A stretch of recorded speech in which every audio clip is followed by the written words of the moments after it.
முதலாவது கேட்கிற கேள்வி, சவுலே சவுலே நீ என்னை ஏன் துன்பப்படுத்துகிறாய்?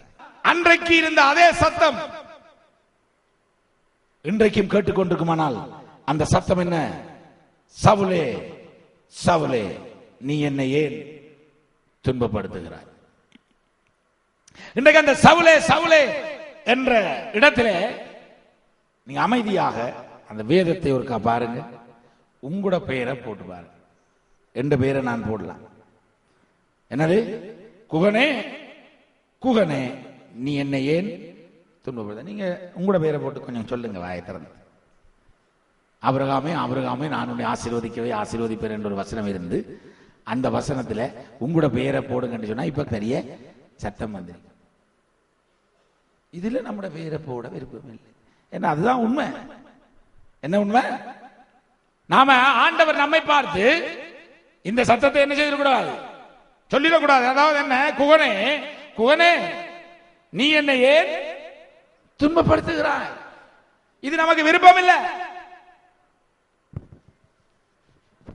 நம்முடைய அன்புள்ள ஆண்டவர் நம்மை பார்த்து இந்த வசனத்தை கேள்வியை கேட்க கூடாது. இங்க ஆண்டவருக்கு ஒரு துன்பம். கடவுளுக்கு துன்பமா? கடவுளுக்கு துன்பம் வருமா? கடவுளே துன்பப்படுவாரா? ஆண்டவர் நடிக்கல. மோசையை பார்த்த பொழுது ஜனங்களாலே அவனை பார்க்க முடியவில்லையாம். ஏனென்றால் சூரியனை பார்க்கிலும் பிரகாசமான ஒளி மோசையின் மேலே பிரகாசித்தது.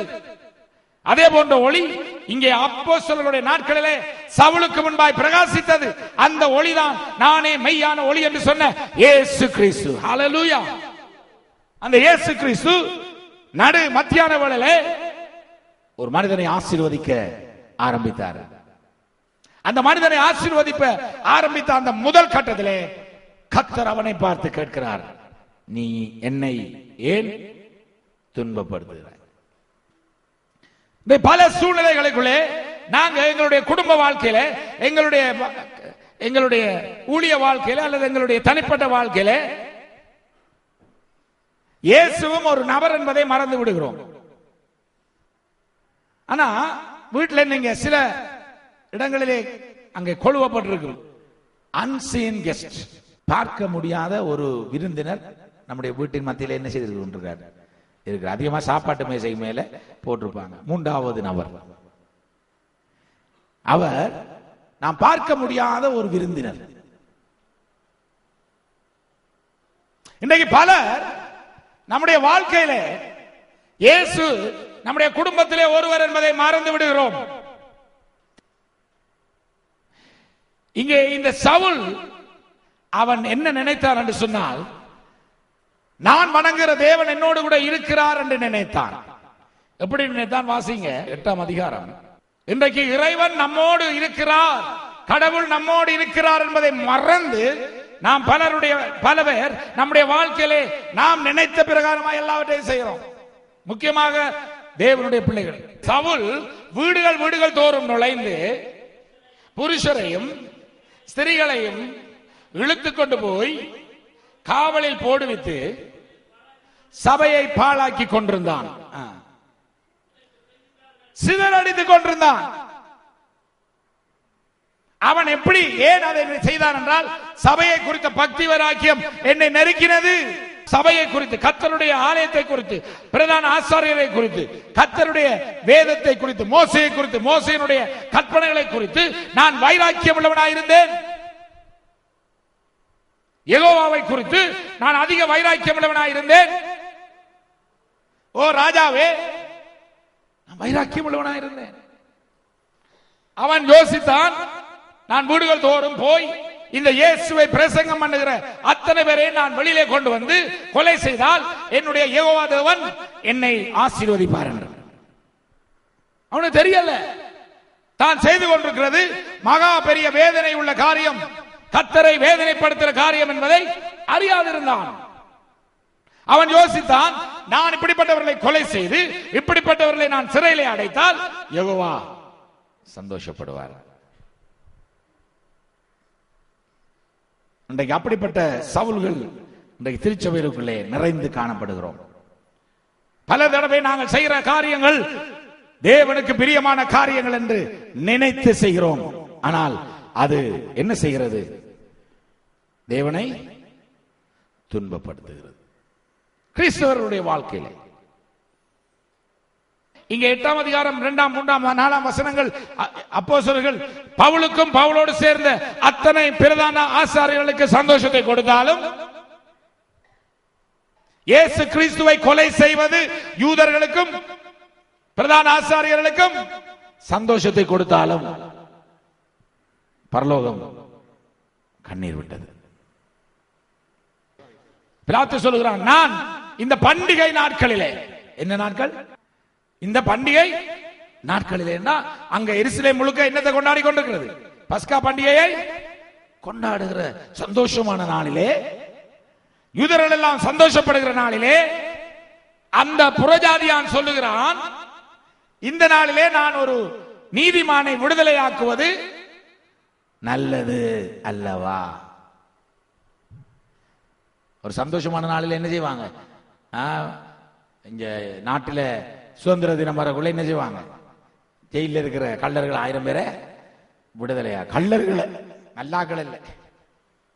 ஆனா இங்க சொல்றான், பண்டிகை நாளிலே நான் ஒரு நீதிமானை, புரோஜாதி சொல்றான், இவர் நீதிமானன், இவர் நீதிமானன். அப்ப இந்த யூதர்களும் பிரதான ஆசிரியர் என்ன சொன்னாங்க? இல்லை, அவரை சிலுவையிலே அறை, பண்டிகை நாளிலே சிலுவையிலே அறை, எங்களுக்கு பரபாசை விடுதலையா. எப்படிப்பட்ட கொடூரமான இருதயம் என்று நாங்கள் அவர்களை குறித்த நேரம் நியாயம் தீர்க்கிறோம். ஆனா இன்றைக்கு கிறிஸ்தவ சபை, தேவனுடைய திருச்சபைகள், விசுவாசிகள் தங்களுடைய குடும்பத்தில் சிலுவையிலே பண்டிகை நாட்களிலே இயேசுவை துன்பப்படுத்துகிறோம். Very careful. உங்களுடைய விசேஷித்த நாட்கள், நீங்கள் சந்தோஷமாய் இருக்கிற நாட்கள், நம்முடைய வாழ்க்கையில நாம் சந்தோஷம் என்று எண்ணுகிற நாட்கள், இன்றைக்கு நாம் செய்கிற கிரியைகள் ஆண்டவரை சந்தோஷப்படுத்துகிறதா துக்கப்படுத்துகிறதா என்பதை நினைக்காமல் பலர் பல காரியங்களை செய்து கொண்டு,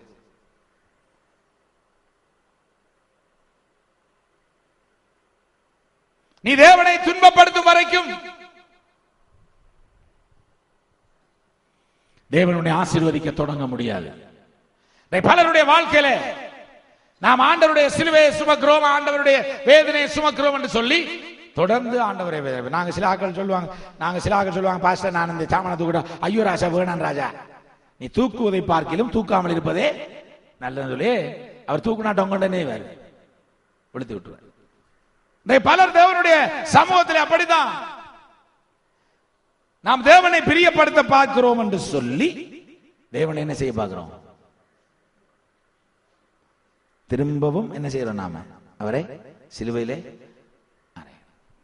உன்னுடைய வாழ்க்கையில பல காரியங்கள் தேவனை சந்தோஷப்படுத்துகிறதாய் காணப்பட்டாலும் அதில் ஒன்று போதும், நீ தேவனை துக்கப்படுத்தினால் யோசித்து பார். அவரை சிலுவையிலே அறைவதற்கு முன்பாகவே முக்காவாசி உயிரை குடிச்சிட்டாங்க.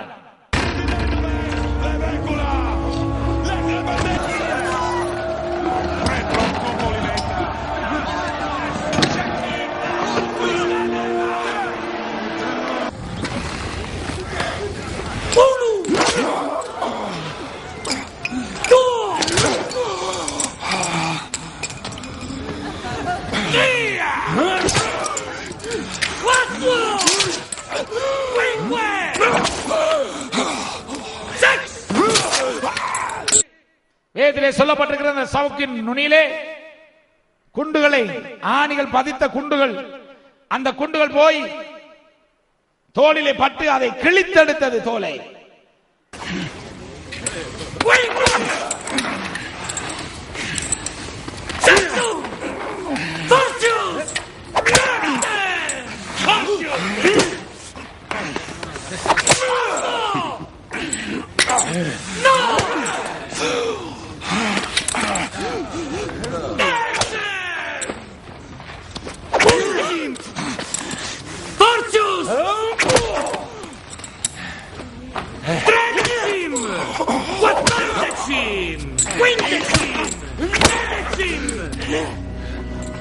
நீ என்னை ஏன் துன்பப்பட? கர்த்தருக்கு விரோதமான பாவ செயலிலே நாங்கள் ஈடுபடும் பொழுது பல தடவைகள் எங்களுக்கு அது சந்தோஷத்தை கொடுக்கும். கர்த்தர் சொன்னதை செய்யாமல் நான் நினைத்ததை மாத்திரம் நான் செய்யும் பொழுது எனக்கு அது ஒரு பெரிய சந்தோஷம். சிலவளை நான் யோசித்தேன், நான் செய்கிற காரியம் கர்த்தருக்கு சந்தோஷமா இருக்கும் என்று. ஊழியம் தான், கர்த்தருக்கு தானே நான் ஊழியம் செய்யறேன். ஆனா கர்த்தர் எனக்கு சொன்னதை நான் செய்யல. பல தடவைகளிலே நாங்கள் கர்த்தரை விட்டு பின்வாங்கும் பொழுது நாங்கள் யோசிக்கிறோம், கர்த்தருக்கு ஸ்தோத்திரம், நான் கர்த்தரை துதிக்கிறேன், கர்த்தரை பாடுகிறேன், எல்லாம் நல்லா போகுது. ஆண்டவர் சந்தில உன்னை பார்த்து கேட்பாரு, நீ ஏன் என்னை துன்பப்படுத்த? இந்த பவுலுக்கு தெரியல என்னது, நான் எப்படி கர்த்தரை துன்பப்படுத்துறேன். ஆண்டவர் மிகவும் அழகாய் பேசுகிறார் பாருங்க. நீ துன்பப்படுத்துகிற இயேசு நானே. நீ என்னைத்தான் துன்பப்படுத்துகிறாய், நீ என்னைத்தான் வேதனைப்படுத்துகிறாய். இந்த சத்தம் இன்றைக்கு சபைகளுக்குள்ளே கேட்கட்டும்.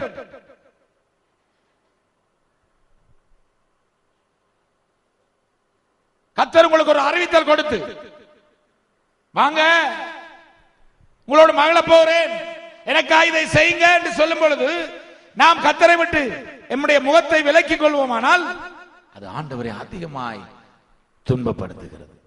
பிரியமான தேவனுடைய பிள்ளையே, உன்னுடைய வாழ்க்கையில கடவுளை துன்பப்படுத்துகிற மனிதனாக, கடவுளை வேதனைப்படுத்துகிற மனிதனாய் இருக்கும்படியாய் தேவன் என்னை அழைக்கவில்லை.